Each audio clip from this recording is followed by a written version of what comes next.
I moved your inheritance into my name, starting fresh with someone younger who actually appreciates me. Greg's voice crackled through the phone from whatever beachside paradise he was calling from, followed by that smug laugh I'd grown to despise. You really should have paid more attention to your accounts, sweetheart. The words hit me like ice water, but I didn't flinch.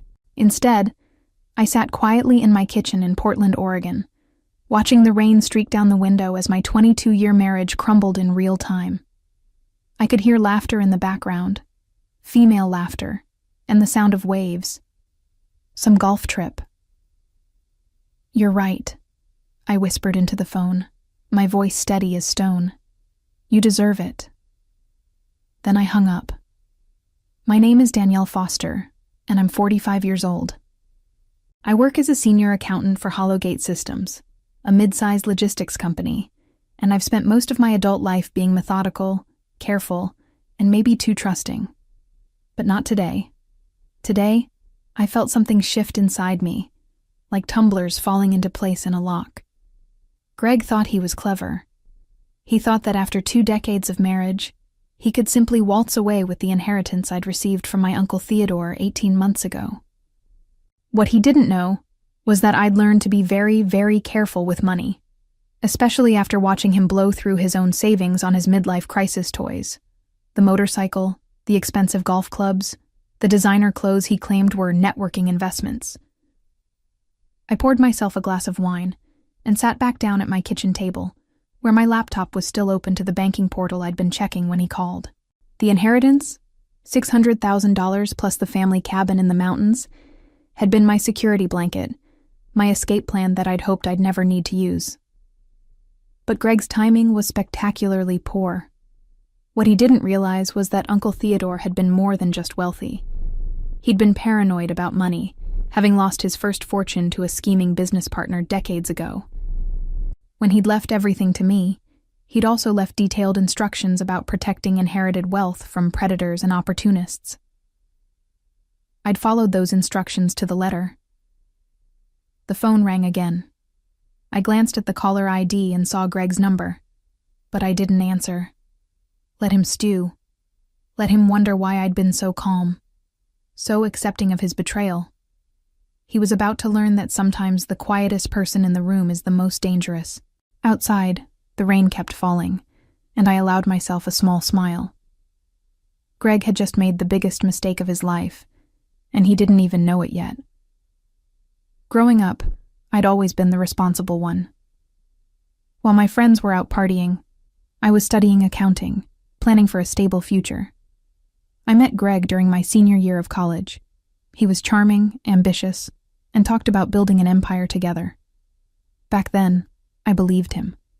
For 22 years, I'd managed our household finances while Greg chased one get-rich-quick scheme after another.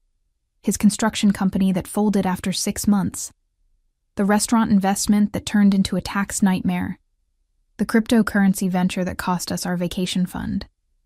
Each time, I'd quietly cleaned up the mess, rebuilt our savings, and never said a word about his failures. Greg saw my silence as weakness. I saw it as strategy. When Uncle Theodore passed away last year, I'd grieved not just for the loss of the only family member who truly understood me, but for the end of our Sunday afternoon conversations about money, legacy, and the importance of protecting what you've earned. Theodore had built his wealth twice, once in his 30s, only to lose it all to a business partner's betrayal, and again in his 50s with the hard-won wisdom of experience. Danielle, he'd told me during one of our last visits, his weathered hands wrapped around a cup of coffee. Trust is earned daily, but lost in an instant. Protect yourself, even from the people you love most. I'd nodded politely then, thinking he was being overly cautious. Now I understood he'd been giving me a roadmap. After receiving the inheritance, I'd spent weeks meeting with Theodore's financial advisor, a sharp woman named Patricia Wells, who specialized in inheritance protection. Together, we'd structured everything through Gravora Group Private Banking, a firm that catered to clients who valued discretion and security above all else. The accounts weren't just protected by passwords. They were wrapped in layers of fraud detection, legal safeguards, and authorization protocols that required multiple forms of verification for any significant transactions. Greg's name appeared nowhere on any of the documents. In fact, the only way he could have accessed anything was if I'd voluntarily added him as a beneficiary and provided him with the specific authorization codes, which of course I hadn't.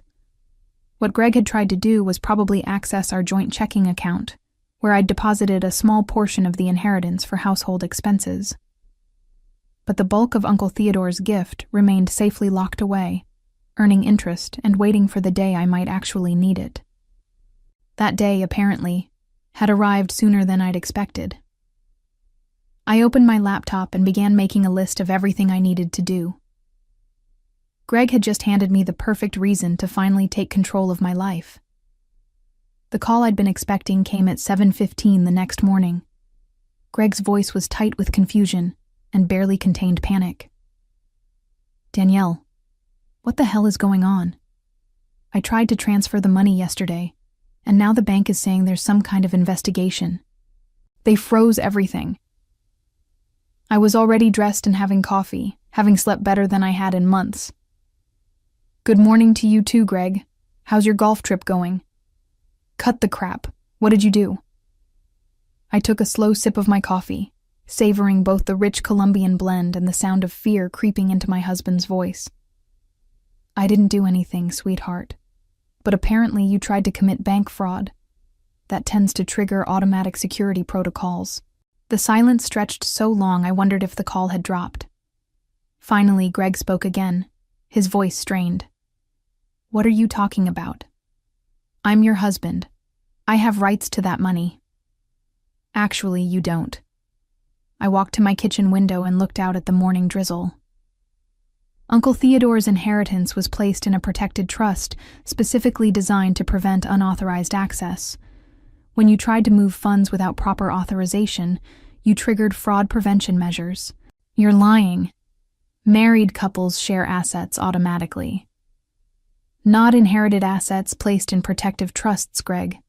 Especially not when the beneficiary has been advised to protect those assets from potential threats.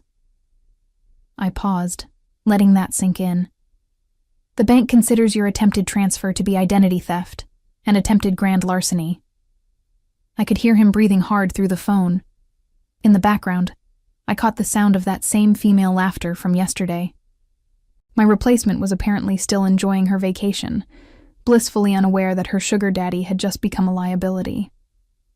"Danielle, you need to fix this. Call the bank and tell them you authorize the transfer." "Why would I do that?" "Because we're married. Because you love me. Because you called me yesterday to announce you were leaving me for someone younger," I finished quietly. "Because you've been lying to me about this golf trip? Because you thought you could steal my inheritance and run off into the sunset?" Another long silence. When Greg spoke again, his voice had lost all its bluster. "I can explain everything." "I'm sure you can, but I'm not interested in hearing it." I set down my coffee cup and reached for the manila folder I'd prepared the night before. "I'm filing for divorce today, Greg. My lawyer will be in touch." "You can't do this. That money belongs to both of us." "No," I said calmly. "It really doesn't. And thanks to your little stunt yesterday, you've just made my divorce attorney's job incredibly easy." I hung up and turned off my phone. Today was going to be a very busy day, and I had a lot of people to call. But first, I was going to enjoy another cup of coffee and watch the rain. For the first time in years, the weather matched my mood perfectly, clear and refreshing. By 9 a.m., I was sitting in the offices of Patterson & Associates, the law firm I'd quietly consulted 3 months ago, when Greg's behavior had started becoming increasingly erratic. My attorney, Jennifer Patterson, was a sharp woman in her 50s who specialized in complex divorce cases involving hidden assets and financial fraud. "Danielle, I have to say, this is one of the cleaner cases I've seen in years," Jennifer said, reviewing the documents I'd brought. Your husband essentially gift-wrapped his infidelity and attempted theft for us. I'd come prepared with everything. Screenshots of Greg's suspicious credit card charges over the past 6 months, including hotels in cities where he'd supposedly been on business trips, expensive dinners for two, and jewelry purchases I'd never received. I also had the banking records showing his attempted unauthorized access to my inheritance, complete with timestamps and fraud alerts. What I don't understand, Jennifer continued, is how he thought he could access a protected trust without your authorization codes. I pulled out my phone and showed her a series of text messages from 6 months ago. He's been asking me about my banking passwords, claiming he wanted to help organize our finances. I always gave him vague answers, but I think he's been watching me enter information when I thought he wasn't paying attention. The truth was more calculated than that. I'd suspected Greg was planning something for months. The late-night phone calls he claimed were work-related, the sudden interest in our financial accounts, the way he'd started asking seemingly innocent questions about Uncle Theodore's inheritance, and where exactly the money was being held. I'd started setting traps. 3 weeks ago, I'd left a fake bank statement on my desk, one showing a much smaller inheritance balance in a different account. Greg had photographed it when he thought I wasn't looking. I'd watched him through the reflection in my computer monitor, his fingers flying as he captured the account numbers and routing information. Yesterday's attempted theft had been his move against the wrong account entirely. There's something else, I told Jennifer, pulling out a manila envelope. Greg's been transferring money out of our joint accounts for months. Small amounts, nothing that would trigger automatic alerts, but it adds up to almost $15,000. Jennifer's eyebrows shot up as she reviewed the documentation. Where was the money going? An account I'd never seen before. I hired a private investigator last month to look into it. I slid another document across her desk. Turns out Greg opened a secret account 8 months ago. The money was being used to fund his affair.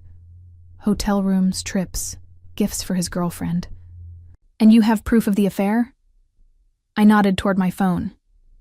The investigator followed him to Phoenix last weekend. Photos, video, credit card receipts. His golf trip is actually a romantic getaway with a 28-year-old named Amber, who works at his favorite sports bar. Jennifer was taking notes quickly.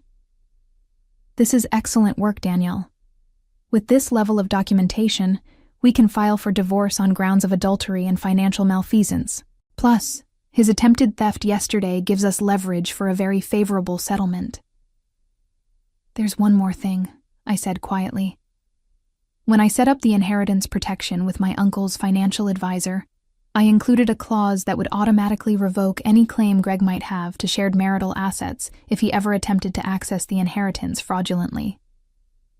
Jennifer looked up from her notes.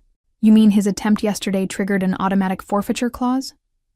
As of yesterday evening, Greg legally forfeited his claim to our house, our shared savings, and his portion of my retirement accounts.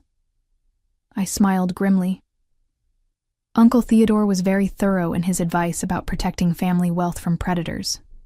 Jennifer sat back in her chair, looking impressed. Your uncle sounds like he was a very wise man. He was, and he taught me that sometimes the best defense is preparation. The call from Patricia Wells at Gravora Group Private Banking came at 11 a.m., just as I was leaving Jennifer's office. Patricia's voice was professionally calm, but I could hear satisfaction underneath. Mr. Foster has been calling our offices repeatedly since 8 this morning, she said. He seems to be under the impression that he can resolve this situation by speaking to a supervisor. And what have you told him? That any investigation into attempted unauthorized access to protected accounts must be handled through proper legal channels. We've also informed him that his actions have triggered automatic security protocols that cannot be reversed without court intervention. I smiled as I walked to my car. What exactly does that mean for him? Well, the attempted transfer has been reported to federal banking authorities as suspicious activity. Additionally, his social security number has been flagged in our system as a potential threat to account security. Any future attempts to access accounts linked to the trust will result in immediate law enforcement notification. This was even better than I'd hoped. Uncle Theodore's paranoid security measures were turning out to be a gift that kept giving. "There's something else," Patricia continued. "When we were reviewing the incident, we discovered that Mr. Foster had been making inquiries about your accounts for several months. He called our offices in February, claiming to be your financial advisor and requesting account information." My hands tightened on the steering wheel. "He did what?" "Our staff followed protocol and refused to provide any information. But we have records of multiple calls and one in-person visit where he attempted to present himself as your representative. At the time, we simply logged it as suspicious activity, but given yesterday's events, it establishes a clear pattern of premeditation." I pulled into a parking space and sat in my car, processing this information. Greg hadn't just been planning to steal from me. He'd been actively scheming for months, trying to find ways to access money that wasn't his. "Patricia, I need you to document everything. My attorney will want copies of all communication logs, security reports, and any evidence of his attempts to access the accounts." "Already prepared," she said efficiently. "I'll have everything couriered to your lawyer's office within the hour." After hanging up, I sat in my car for several minutes, watching office workers hurry through the drizzle. 22 years of marriage, and I was discovering that my husband was essentially a stranger.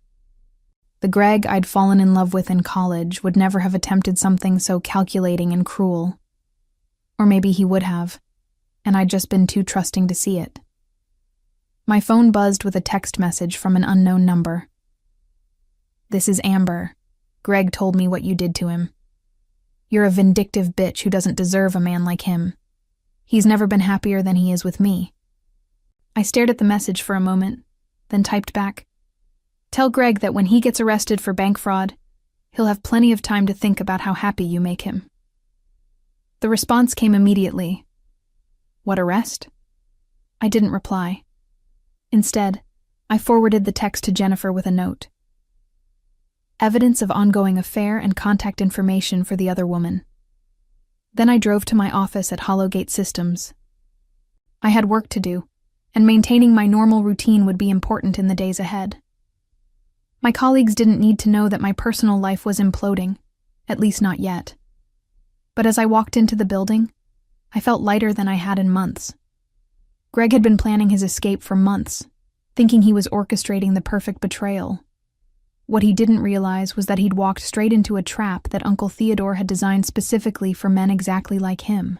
The knock on my office door at Hollowgate Systems came just before lunch. My supervisor, David Walsh, poked his head in with a concerned expression. "Danielle, there are 2 people here to see you. They say they're from federal banking enforcement." My heart skipped, but I kept my voice steady. "Send them in, please." 2 agents entered my office. A woman in her 40s with kind eyes and a younger man who looked like he'd stepped out of a recruiting poster. They showed their credentials and introduced themselves as Agent Martinez and Agent Thompson. "Mrs. Foster, we're investigating suspicious banking activity related to your inheritance accounts," Agent Martinez said, settling into the chair across from my desk. "We understand your husband attempted to access protected funds without authorization." "That's correct." I closed my laptop and gave them my full attention. "He called me yesterday from what he claimed was a golf trip to inform me he'd moved my inheritance into his name. When I told him I didn't believe that was possible, he became agitated." Agent Thompson was taking notes. "Were you aware of any prior attempts by your husband to access these accounts?" "Not until this morning when my banking representative informed me there had been previous inquiries. Apparently he'd been calling the bank for months, claiming to be my financial advisor." I paused, choosing my words carefully. "I should mention that I'm filing for divorce. My attorney has documentation of financial irregularities in our joint accounts as well." The agents exchanged glances. Agent Martinez leaned forward. "Mrs. Foster, we need you to understand that what your husband attempted wasn't just a civil matter between spouses. Attempting to access federally protected inheritance trusts through fraudulent means is a serious crime." "How serious?" "Bank fraud charges could result in up to 20 years in federal prison and substantial fines," Agent Thompson said quietly, "especially when there's evidence of premeditation and ongoing deception." I felt a cold satisfaction settle in my chest. Greg thought he was stealing my money and running off with his girlfriend. Instead, he'd potentially destroyed his entire future. "What happens next?" I asked. "We'll need you to come in and give a formal statement. We'll also need access to any communications you have with your husband regarding the inheritance and any documentation of suspicious financial activity." Agent Martinez handed me a business card. "Your banking institution has been very cooperative in providing evidence of the attempted access." After the agents left, I sat alone in my office, staring out the window at the Portland skyline. Part of me felt guilty for not warning Greg about how thoroughly protected the inheritance was. But then I remembered his phone call yesterday. The smugness in his voice, the casual cruelty of announcing his betrayal, the laughter of another woman in the background. Greg had made his choice. He'd chosen to see my patience as weakness, my trust as stupidity, and my love as something he could exploit and discard. My phone rang. Greg's number again. This time, I answered. "Danielle, please, you have to help me. There are federal agents asking questions. This has gone too far." "Has it?" I asked quietly. "I made a mistake, okay? I got scared about our future, about money, and I panicked. But we can fix this. We can work it out." "Greg, you didn't make a mistake. You planned this for months. You opened secret accounts. You lied about business trips. You've been stealing from our joint savings to fund your affair, and you attempted to commit federal bank fraud." My voice was calm, almost conversational. "The only thing you didn't plan for was getting caught. What do you want from me? What will it take to make this go away?" "Nothing," I said. "There's nothing you can do to make this go away. You did this to yourself." Then I hung up and went to lunch. The news that Greg had been arrested came 3 days later through a call from Agent Martinez. I was at home, preparing dinner for one, and actually enjoying the quiet, when my phone rang. "Mrs. Foster, I wanted to inform you that we've taken your husband into custody on charges of attempted bank fraud, identity theft, and violation of federal banking regulations." I set down my wooden spoon and leaned against the kitchen counter. "Where was he arrested?" "Phoenix. He was attempting to board a flight to Costa Rica with his companion when airport security detained him." Agent Martinez's voice carried a note of satisfaction. "Apparently, fleeing the country while under federal investigation isn't advisable." After hanging up, I poured myself a glass of wine and called Jennifer Patterson with the update. She was delighted with the news, explaining that Greg's arrest would expedite our divorce proceedings significantly. "A spouse in federal custody for financial crimes pretty much eliminates any claim he might have had to marital assets," she said. "Plus, his attempted flight from the country suggests consciousness of guilt." That evening, I received a series of increasingly frantic voicemails from Amber, Greg's girlfriend. The first was angry, accusing me of destroying a good man out of spite. By the third message, her tone had shifted to pleading, asking if there was anything I could do to help Greg. I deleted them all without responding. The next morning, my doorbell rang. A courier delivered a thick envelope containing documents from Gravora Group Private Banking. Patricia Wells had included a handwritten note. "All security protocols have been reset. Your inheritance remains fully protected and has continued earning interest throughout this ordeal. Your uncle would be proud."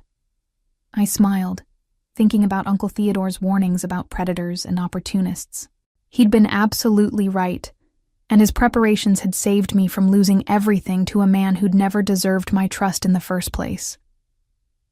6 weeks later, I stood in the courthouse as Judge Morrison finalized my divorce decree. Greg appeared via video link from federal detention, looking haggard and defeated. His public defender had advised him to agree to all terms, rather than fight a battle he couldn't win. The settlement was everything Jennifer had promised. I kept the house, my retirement accounts, the inheritance, and my car. Greg kept his legal troubles and a debt to the federal government that would follow him for decades. The defendant forfeited any claim to marital assets through his attempted fraudulent access to protected accounts, Judge Morrison stated for the record. This divorce is granted with prejudice, and all financial arrangements are final and non-negotiable. As I walked out of the courthouse, my phone buzzed with a text from my sister Catherine. Saw the news about Greg's sentencing. 28 months in federal prison. Are you okay? I texted back, never been better. That afternoon, I met with Patricia Wells to discuss investment strategies for my newfound financial freedom.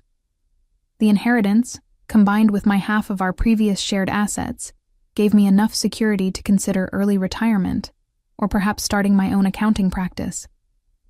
Your uncle included a letter to be given to you after any legal proceedings involving the inheritance were resolved, Patricia said, handing me a sealed envelope. Inside, Uncle Theodore's familiar handwriting offered his final advice. Danielle, if you're reading this, it means someone tried to take what wasn't theirs. I hope my preparations served you well. Remember that the greatest wealth is peace of mind, and you've earned yours. Build something beautiful with what remains. I folded the letter carefully and put it in my purse. Uncle Theodore had given me more than money. He'd given me the tools to recognize my own worth and the strength to protect it. The future stretched ahead, full of possibilities that were entirely mine to choose. As I drove home that evening, I reflected on the strange journey that had brought me here, from trusting wife to empowered woman in just a few short months. Greg's betrayal had been devastating, but it had also been liberating, forcing me to discover a strength I never knew I possessed.